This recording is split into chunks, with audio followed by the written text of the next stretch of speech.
Falar do que interessa, 2-2 esse resultado nesse jogo de ida, portanto tudo igual, Luiz. Mas o que realmente definiu essa partida foi esse pênalti marcado no último momento da partida. Mas para os padrões atuais, isso é pênalti, né? Sim, para os padrões atuais. O Sandro Meirahit na central do apito. E, de fato, é uma entrada muito imprudente, né? Porque o Sandro definiu bem no momento da central do apito. O Rodrigo Caio nem se mexe. O braço vem de encontro ao rosto dele. Verdade. Você não pode nem acusar, não. O Rodrigo Caio faz um movimento em direção ao braço. Isso não existe. Mas no o último lance é Atlético, imprudente, né? O jogador do Atlético... É o Lucas Fasson. Eu não consegui perceber se ele tinha olhado para o Rodrigo Caio. Mas sem querer também é pênalti. Esse é que é o ponto. Mesmo que ele não olhe, mesmo que sem pela querer. regra nova, É imprudência.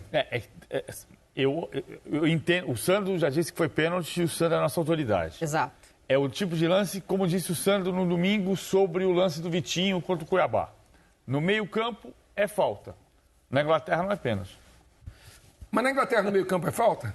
Na Inglaterra talvez no meio-campo seja falta, mas na grande área Talvez. não é pênalti. E eu prefiro Talvez. o critério inglês.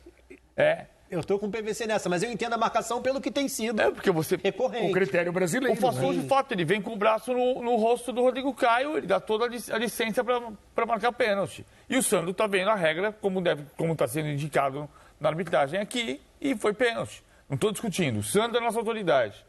A gente vê lances assim em outros campeonatos em que não acontece a marcação do pênalti. Isso é outro problema.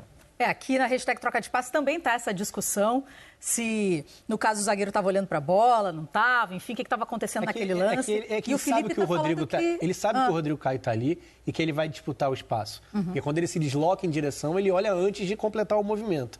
E o braço, cara, é muito assintoso, assim. Porque ele usa para se impor, para ganhar o espaço na jogada. Mas numa altura descabida para o que tem sido o padrão de interpretação. Sabendo que se tem marcado lances desse jeito, não todos, mas alguns, tanto que o do Vitinho passou no final de semana. Sim, é igual.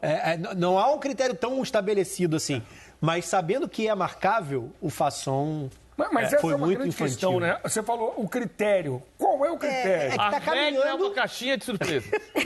Você tem a regra nem tanto, as determinações, né? Se a FIFA não tem uma determinação X, uma determinação Y, toda hora tem uma nova determinação. Mas por isso que é uma caixinha de surpresas. A regra é clara, como diz Arnaldo César Coelho. Só que não. Só que é uma caixinha de surpresas, como diz a Benjamin Wright. Porque hoje você tem um lance igual no domingo, em Flamengo e Cuiabá, que não é pênalti. E na quarta-feira, um lance igual, que é pênalti.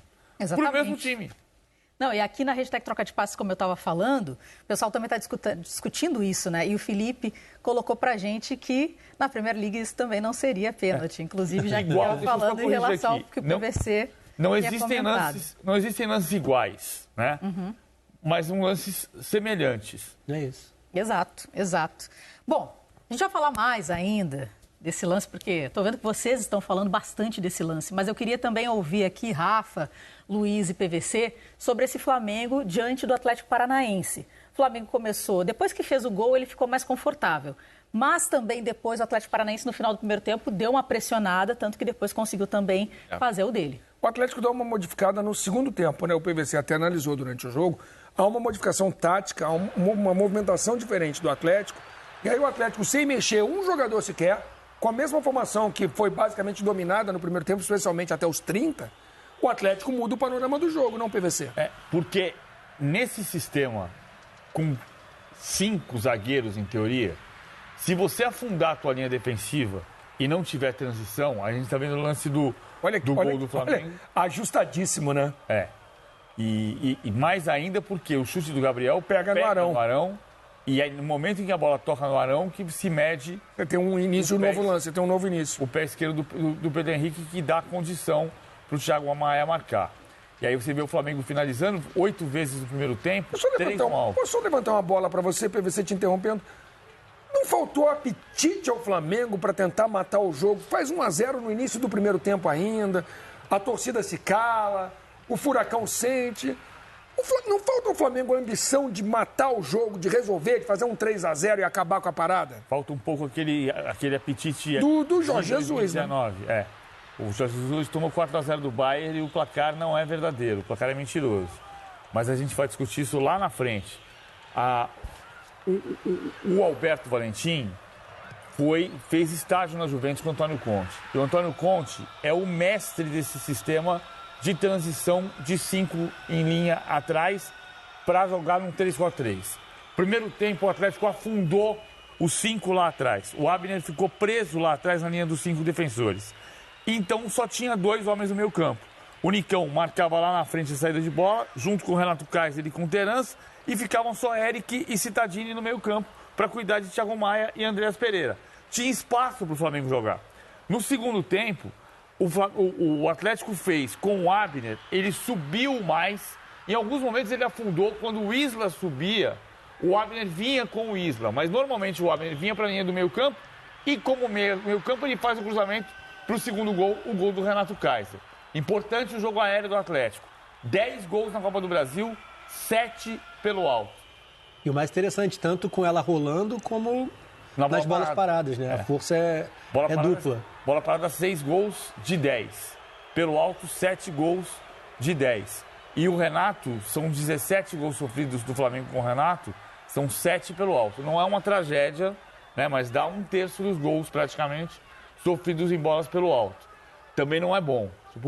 E normalmente no quarto zagueiro, né? A bola vem, tipo o gol do Borja no Flamengo e Grêmio, ela vem atrás do quarto zagueiro, entre o quarto zagueiro, o Léo Pereira, no caso, e o lateral esquerdo. Como foi hoje de novo. Analisando pelo lado do Flamengo, eu acho que tem 2 pontos aí, apesar de ter saído na frente e esse predomínio da primeira metade ou de boa parte do primeiro tempo. É um time que foi um predomínio...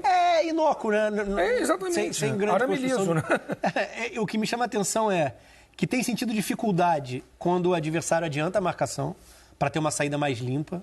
A saída do Flamengo parece bem deteriorada, assim, mais dependente de acertos improváveis, ou quase isso, de movimentos que saiam muito do padrão, de aleatoriedade para funcionar. E aí o time abre mão muito fácil de tentar sair jogando e começa a explorar uma bola longa que só faz sentido com o Pedro, né? Porque o Gabigol não tem nem a característica de disputar essa primeira bola. Sem o Bruno Henrique, pior ainda. Que melhora um bocado. Se o time não estiver tão grudado no próprio campo, o Bruno Henrique consegue disputar. O Gabigol para o Michael? Sim, não faz muito sentido. Então, isso me chamou a atenção. E essa questão, dentro do segundo tempo, os 2 pontos do Fla, 2 extremos. A partir do momento da desvantagem no placar, a dificuldade de minimamente conectar algumas situações, ter mecanismos de movimentação para jogar contra um time que baixou a marcação novamente e está marcando mais próximo à própria área. São questões de refino, assim. É impossível o Flamengo se afirmar? Foi buscar o resultado. É favorito para o jogo de volta. Não é impossível se afirmar, mesmo nesse contexto. Mas para a qualidade que existe ali, eu acho que hoje essas questões estão aquém do que o time deveria entregar. Eu acho que mesmo sem o Arrascaeta e o Bruno Henrique, que são 2 dos jogadores mais importantes do time desde 2019, o sentimento que deve passar pela cabeça do torcedor do Flamengo é esse seu. É time para mais. Não é para mais. Não deveria ser mais do que isso. Mas é uma temporada bem... Não só essa, né? Por estar grudada na 2020, é bem específica, bem peculiar, né? Rodrigo Caio jogou muito menos esse ano. Mas a gente está falando lesões. Dessa expectativa do torcedor que você está colocando aqui, Luiz, e também em cima do comentário do Rafa, e o PVC falou dessa questão do apetite. Vocês 2 comentaram sobre isso, né? Que poderia ter um apetite maior para já matar ali o jogo já no início. Depois daquele 1-0, já conseguir já um resultado. Porque o Flamengo é o atual bicampeão brasileiro. O PVC falou várias vezes ao longo da transmissão que, na opinião dele, é o melhor time. Então vai lá e mata. Sendo que o Atlético não vive um momento legal. Então, um momento conturbado. Muito questionamento acerca do trabalho do Alberto Valentim. Verdade. A respeito de como o time joga ou de como o time não joga, da qualidade que não é apresentada também pelo Atlético. Vem de resultados ruins.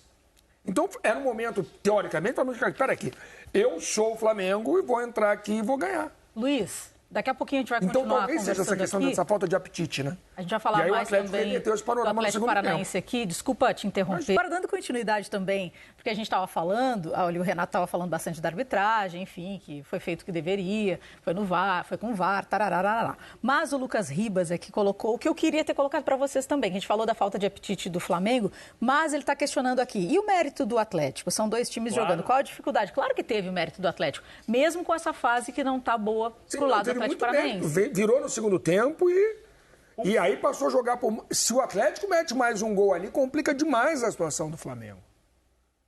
Sim. O Atlético tem muito mérito, especialmente no segundo tempo, né? O Renato está falando da questão do gramado artificial, e eu já falei no pré-jogo que eu já pisando na Arena da Baixada, eu não percebo. Se você não me disser que a grama não dá para ver. Eu não percebo. O Renato está dizendo que é pior do que o gramado do Palmeiras, que é também artificial, mas eu não percebo essa diferença. Ok, a velocidade da bola é diferente de fato, mas historicamente o Flamengo sofre na Arena da Baixada com gramado natural, quando era, e com gramado artificial. Aliás, o Flamengo ganhou mais com gramado artificial na Arena da Baixada do que com gramado natural, porque em 28 jogos são 3 vitórias. E são 2, uma em 2019, 2x0 gol do Bruno Henrique e 2x0 gol do Bruno Henrique, em 19 e em 20. Então, o Flamengo ganhou mais nesse gramado do que no gramado Agora, natural. você viu quem fez gol? Bruno Henrique. Você viu a falta que ele faz? A falta que ele faz. Esse é um ponto importante do apetite. O Flamengo com de Arrascaeta e Bruno Henrique é diferente do Flamengo de William Arão, Thiago Maia e Andrés Pereira. O Andrés Pereira gosta, e já falou sobre isso, de ver o jogo de frente, de ser segundo homem de meio campo. Ele jogando de terceiro, na verdade eu entendo que o triângulo fica invertido, fica William Arão, Thiago Maia, Andrés Pereira, ou William Arão, Thiago Maia, Andrés Pereira. O Thiago Maia um degrauzinho abaixo do Andrés Pereira, mas não é um triângulo com 2 aqui atrás e 1 na frente. O Flamengo sofre muito mais. Com a Arrascaeta em forma, Bruno Henrique em forma, é o Flamengo o melhor time do Brasil. Isso não tira de jeito nenhum o mérito do Atlético. O Atlético corrigiu o posicionamento no segundo tempo, foi mais forte no segundo tempo, a ponto de o Flamengo não ter conseguido chutar nenhuma bola no alvo antes do pênalti. Foram 8 chutes no segundo tempo, nenhum na meta do Santos. Qual foi o chute na meta do Santos nos 45 minutos finais? O lance do pênalti, que o Pedro chutou no meio do gol. Aliás, os dois goleiros trabalharam um pouco, né? Não tem nenhuma grande defesa do Santos, nenhuma grande defesa do Se não Diego me engano, Alves. não sei se bate com o que era a estatística que o PVC estava acompanhando, as 2 finalizações do Atlético na direção do gol foram os gols. Foram gols. No segundo tempo. Então,